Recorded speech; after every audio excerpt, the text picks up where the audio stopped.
नमस्कार. नवदुर्गा या विशेष कार्यक्रमात मी यामिनी सुनील महामुळकर आपल्या सगळ्यांचं स्वागत करते. नवरात्र म्हणजे देवीचा उत्सव, स्त्री शक्तीचा उत्सव, नवनिर्मितीच्या नवरंगांचा उत्सव. प्रत्येक स्त्रीमधल्या स्त्रीत्वाचा सन्मान म्हणजेच खऱ्या अर्थाने त्या आदिशक्तीचा जागर. समाजातील प्रत्येक स्त्रीमध्ये तिचाच अंश आहे, तिचीच शक्ती आहे. समाजात स्त्रीच्या रूपानं अस्तित्वात असलेल्या नवदुर्गेचा आज आपण नवदुर्गा या विशेष कार्यक्रमाच्या माध्यमातून जागर करणार आहोत. कधी मुलगी, कधी पत्नी, तर कधी आई होत असते. कधी घराचा आधार असते, तर कधी समाजाचा कणा असते. अशाच रणरागिणींविषयी आपण जाणून घेणार आहोत नवदुर्गा या कार्यक्रमाच्या माध्यमातून. आज आपण चर्चा करणार आहोत सामाजिक क्षेत्रातील एक मोठं नाव जयश्री फाटक यांच्यासोबत. जयश्री, नवदुर्गा या कार्यक्रमात आपलं मनापासून स्वागत. नमस्कार. जी 24 तास. मी विषयाकडे वळते. जयश्री, तुम्ही गृहिणीपासून ते थेट सामाजिक जीवनाकडे कशा वळलात? मी गृहिणी तर होतीच, पण त्याच्या आधी, गृहिणी व्हायच्या आधी म्हणजे शालेय जीवनापासून मी राजकारणात नव्हती, पण समाजकारणात होती. शाळेमध्ये माझं समाजकारण होतं.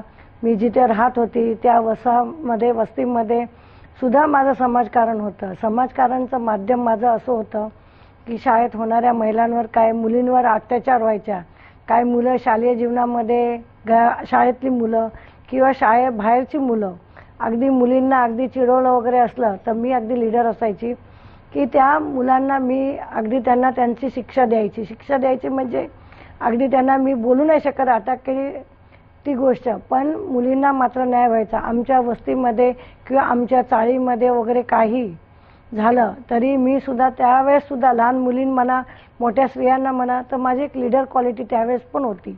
आणि हा समाजकारण करता करता फाटक साहेबांशी माझं लग्न झालं आणि फाटक साहेब राजकारणात आले. पण फाटक साहेब राजकारणात आल्यानंतर मला राजकारण असं मोठंसं नाही वाटलं, पण त्या समाजकारण माझं राजकारणात बदललं. आणि फाटक साहेबांचा मला पाठिंबा असल्यामुळे मला वाटतं 3 वेळ सलग मी नगरसेविका झाली. आणि लोकांचा प्रतिसाद असल्यामुळे महिलांचा तर जास्तच मॉप माझ्याकडे आहे. त्याच्यामुळे या सगळ्या आशीर्वादामुळे मला वाटतं राजकारणात मी पुरेशी मोठी झालेली आहे. घरामध्ये राजकीय वातावरण पहिल्यापासूनच आहे, त्यामुळे कोणतंच काम करताना त्या कामाचं तुम्हाला ओझं वाटतं? नाही, काम करताना राजकीय वातावरण घरात जरी असलं तरी आम्ही दोघंही पती पत्नी राजकारण करताना आमचं राजकारण आम्ही बाहेर ठेवतो, कारण आम्ही तिथे राजकारण करत नसतो, आम्ही समाजकारण करत असतो. आम्ही लोकांना जवळ घेतो. लोकांच्या विषय असतात, काही दुःखाचे विषय असतात, सुखाचे विषय असतात. हे सगळं करत असताना मला तरी वाटतं की मला घरात कोणत्या अडचणी होत नाही, कारण काही माझ्याकडे मोठे प्रसंग जरी असतील, काही विषय असतील, फाटक साहेब त्याच्यात मला चांगलं मार्गदर्शन करतात. त्याच्यामुळे मला घरात आणि बाहेर कुठलीही अडचण येत नाही. जयश्रीजी, आतापर्यंत तुम्ही सामाजिक क्षेत्रामध्ये अनेक कामं केलेली आहेत. तुमच्या कारकिर्दीतील काही कामं आणि सगळ्यात महत्वाची घटना कोणती?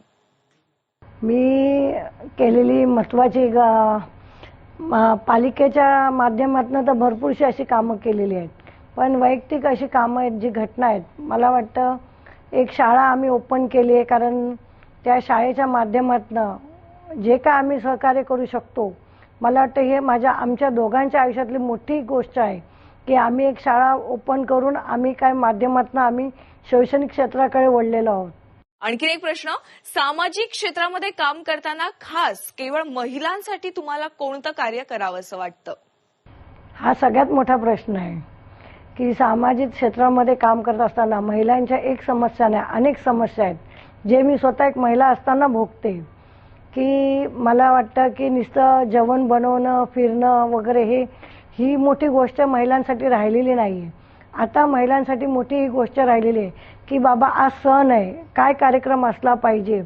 सगळ्या महिला ह्या घरी करत नाही, पण आम्ही त्या माध्यमातून म्हणजे आम्ही जे सांस्कृतिक कार्यक्रम करतो त्या कार्यक्रमातून महिलांना आम्ही प्रोत्साहन करतो की संस्कृती कशी जपली गेली पाहिजे, कसं आपण काम केलं पाहिजे.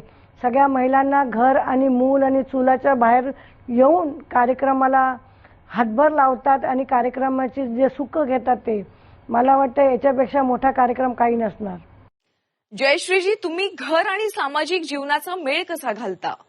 मी घराला सामाजिक जीवनासारखं सांभाळते आणि सामाजिक जीवनाला घरासारखं सांभाळते. म्हणून ह्या दोघांमध्ये अंतर नाहीये माझ्यासाठी आणि मी चांगल्यापणे दोघंही सांभाळते. जयश्री, एकीकडे घर तर दुसरीकडे सामाजिक कार्य आणि ह्या दोन्ही जबाबदाऱ्या पार पाडत असताना ओढाताण होते का कुठेतरी? अजिबात होत नाही. कारण घरची जबाबदारी पाळताना घरातल्या लोकांनी त्रास दिला नाही तर आपण बाहेरचं सामाजिक जीवन सांभाळू शकतो. पण माझ्या घरात आम्ही दोघांचाही अंडरस्टँडिंग आहे, आमच्या मुलांचं अंडरस्टँडिंग आहे. हे सगळं करत करत मला वाटत नाही की आपण खूप काय मोठं काम करतोय, पण ते सोप्यापणे माझं काम निघून जातं. आणि घरातनं सहकार्य असताना मुलांची शाळा होती, यांचं काय होतं, सगळं मी पार पाडत आले घरात. आणि सामाजिक क्षेत्रामध्ये मी सांगते तुम्हाला, मी नगरपालिकेची जरी नगरसेविका होती तरी मला वाटतं लोकांनी मला निवडून दिल्यानंतर सुद्धा मी महिलांना एवढं प्रोत्साहन केलंय की आज प्रत्येक महिलेला वाटतं मी नगरसेविका आहे. कारण त्यांना मी तेवढं जबाबदारी दिलेली आहे आणि त्या जबाबदारीमधनं मी त्यांना एवढं ट्रेन केलेलं आहे की घरामध्ये फक्त काही महिला माझ्याकडे अशा होत्या फक्त घरामध्ये चूल आणि मूल याच्या पलीकडे त्यांचं काही नव्हतं. पण आजच्या जीवनामध्ये नाही, मला सकाळी जेवण बनवायचं आहे, मला कार्यक्रमाला जायचं आहे, मला हा कार्यक्रम करायचा आहे, मला हे काम करायचं आहे, राजकारणाचं काम असू दे, कार्यक्रमाचं काम असू दे.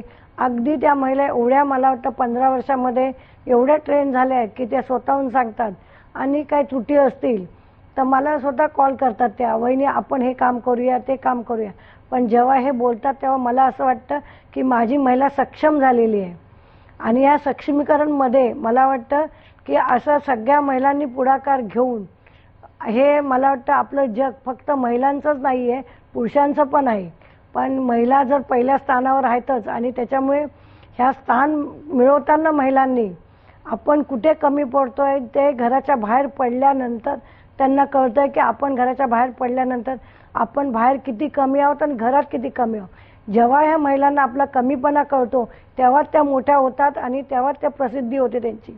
आणि त्यांच्यातलीच मी एक महिला आहे, त्यांच्याकडनं पण मी भरपूर शिकली आणि माझ्याकडनं पण त्यांना मी भरपूर दिलेलं आहे. कारण मी स्वतः एक शाळेची संचालिका असल्यामुळे काय माझ्याकडे शाळेचे नियम आहेत ते मी यांच्यावर लागू करते. माझ्याकडे नियम आहेत, माझ्याकडे महिला खूप आहेत, पण माझ्या महिलांमध्ये जो नियम मी बघते, संयम जो बघते, त्यांची जी शिस्त बघते, तर मला असं वाटत नाही की त्या महिला खूप कमी शिकल्या असतील. काय महिला शिकलेल्या पण आहेत, त्याच्यात काय कमी महिला घरगुती महिला असतील असं मला अजिबात वाटत नाही.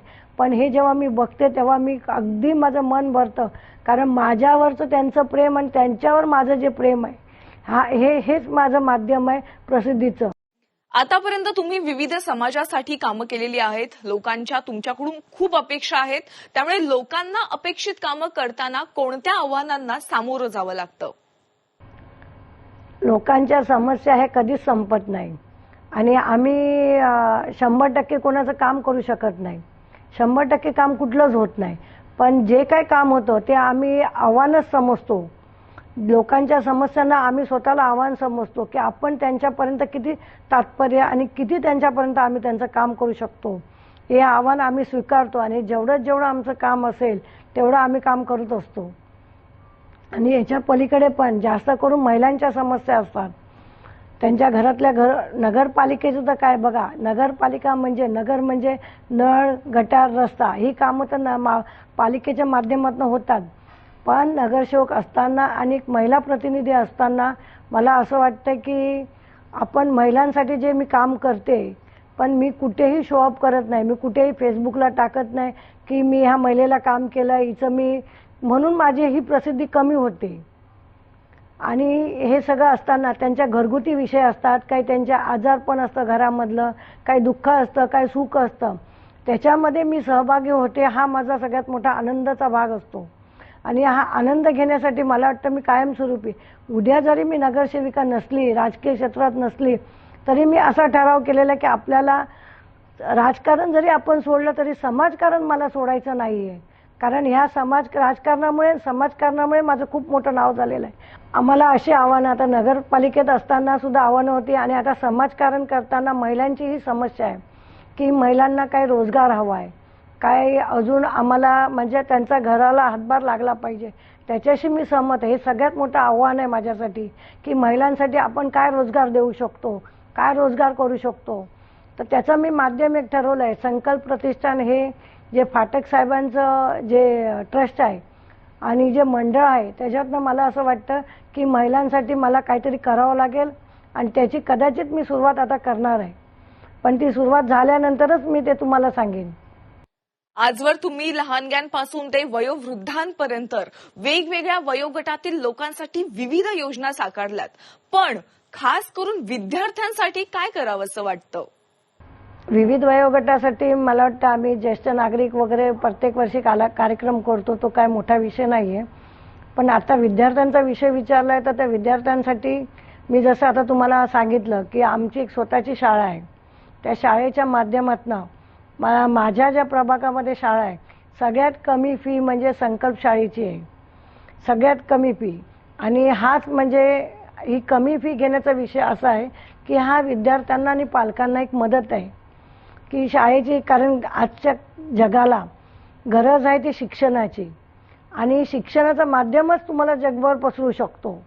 म्हणून आम्ही हा माध्यम मी का निवडला आणि आज मी संचालिका आहे. मी बघते तिथे मुलांच्या काही समस्या आहेत, मुलांच्या काही समस्या म्हणजे विद्यार्थ्यांच्या आहेत की त्यांना अपुरे घरातनं काही मदत मिळत नाही, काही फीसला अडचणी पालकांना होतात परिस्थितीमुळे, काही मुलं घरात शिकू शकत नाही जास्त घरात मेंबर्स असल्यामुळे.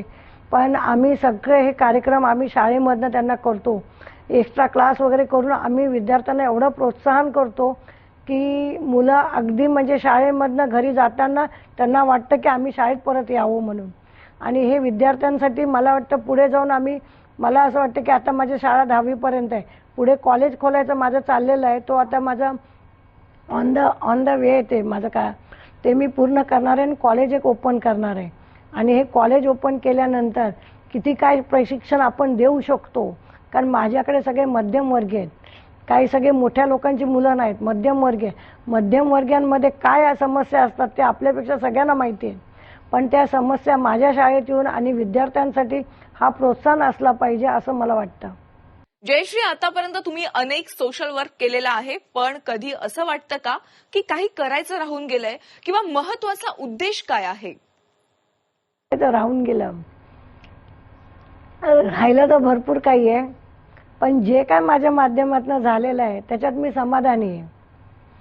कारण मला असं वाटतं मी 15 वर्ष राजकीय क्षेत्रात असताना मी एकही पद घेतलं नाही, पण पद न घेता सुद्धा मी लोकांचं काम केलं. आणि मला वाटतं की आपण पुढे पद घेऊन काम करू अशी माझी काही अपेक्षा नाहीये. पण मला असं वाटतं की मी आतापर्यंत बिना पदाचं काम केलं, तर याच्या पुढे पण मला बिना पदाचं काम करायचं आहे आणि हे मी समाजकारण करूनच करणार. आणि लोक पदं घेतात तर ते काम करतात, तर त्यांच्या पदाला सलाम आहे. मी जे काम करते ते बिना पद घेऊन काम करते, म्हणजे हा मला सलाम आहे. पण याचा माझा गर्व आणि हा माझा अभिमान आहे. लोक गर्व करतात ते वैभवावर, पण मी गर्व करते माझ्याकडे एवढा जनसमुदाय, ज्या वार्डामध्ये मी काम करते तिथे माझ्या महिला आहेत आणि अगदी नवीन पिढी, जी आता नवीन पिढी उभरते ती सुद्धा माझ्यावर प्रेम करते. हीच माझ्या कामाची पोचपावती आहे. आणि हे काम करता करता मला वाटतं महिलांसाठी, मगाशी आता तुम्ही प्रश्न विचारला महिलांसाठी काय करायचं आहे, ते सगळ्यात माझी मोठी इच्छा आहे की महिलांसाठी मला काहीतरी करायचं आहे. आणि त्या फाटक साहेबांच्या माध्यमातून, संकल्पच्या माध्यमातून मी एक महिलांसाठी काहीतरी उपयोगी किंवा गृह उद्योग काढवायचं माझं काम चालू आहे. जयश्री, आज तुमचं हे कार्य ऐकून अनेकांना प्रेरणा मिळेल. पण जाता जाता एक शेवटचा प्रश्न, झी24 तासच्या या नवदुर्गा कार्यक्रमाच्या माध्यमातून देवी दुर्गेच्या चरणी काय साकडं घालाल? सगळ्यात मोठा विषय असा आहे, देवी मातेकडे आपण काय मागतो, देवा मला हे दे, देवा मला पैसे दे, देवी मला हे दे, देवी मला ते दे, माझं हे काम झालं तर मी तुला हे देईन, माझं हे काम झालं तर मी तुला देईन. आपण देवाकडे आणि देवीकडे हेच मागणं मागतो. पण मी देवीकडे एवढंच मागणं मागेन, बघा मला 2 मुलं आहेत, पण माझ्या 2 मुलांच्या रूपामध्ये मला 2 मुली सुना म्हणून येणार आहेत. तर मी असं म्हणेल की आजच्या पिढीला, आजच्या जगाला ज्यांना ज्यांना मुली आहेत आणि ज्यांच्या मुली आहेत, मी स्वतः एक स्त्री आहे, पण मी दुर्गा मातेला एवढीच इच्छा आणि एवढीच विनंती करेल की तुझ्यातली जे अत्याचार होतोय महिलांवर आणि मुलींवर तो आधी थांबव. ह्या नराधामांना आधी बुद्धी दे की हे सगळं त्यांनी करू नये म्हणून. त्याच्यामुळे आमच्या महिला, आमच्या मुली सुरक्षित राहतील. आणि जेव्हा एखाद्या महिलेवर, मुलीवर अत्याचार होत असेल तर मी दुर्गा मातेला एवढंच विनंती करेल की तुझ्यातली दुर्गा माता तिच्यामध्ये जागृत कर आणि तिला, त्या नराधामाला शिक्षा देण्याची ताकद तिला दे, जेणेकरून येणाऱ्या पिढी आणि आहेत त्या महिला मुलींवर अत्याचार झाला नाही पाहिजे, तरच हा अत्याचार थांबेल. आणि खास करून मी ज्या मुलांची आई आहे त्यांना मी एक विनंती करेल, आज एक तिला पण मी दुर्गा माता म्हणून विनंती करेल की आपण मुलींचं संरक्षण मागतो, आपण मुलींसाठी संरक्षण मागतो, पण आपण आपल्या मुलांना कधी सांगणार की बाबा तुम्ही ज्या मुलींवर अत्याचार करतायत ती सुद्धा एक दुर्गा माता आहे, तुम्ही तिच्यावरचा अत्याचार थांबवा. मी आईला सांगेल की तुम्ही आधी मुलांचं जे त्याचं माइंड आहे, त्याचं जे हे काय आपलं काय म्हणतात त्याचे हे जे करतोय तो जे नराधामाचं कृत्य करतोय ते त्याने थांबवावं. मी खास करून महिला वर्गांना सांगेल की आपल्या महिलांसाठी, आपल्या मुलांना सुद्धा तुम्ही जोपासण्याचं काम करा. मुलांचे हे व्यक्तिमत्व बदला, तरच हे अत्याचार थांबतील. तोपर्यंत आम्ही कितीही महिला, मुली कितीही सक्षम झालं, कितीही दुर्गा माता झाली, तरी नराधामाची जी मनस्थिती आहे, जी त्याची स्थिती आहे मनाची किंवा कृत्य करण्याची, ती थांबणार नाही. तोपर्यंत हे अत्याचार थांबणार नाहीत. जयश्रीजी, तुमच्या या पुढील वाटचालीकरता खूप साऱ्या शुभेच्छा आणि झी 24 तासच्या नवदुर्गा या कार्यक्रमात आपण आलात त्याबद्दल मनापासून आभार.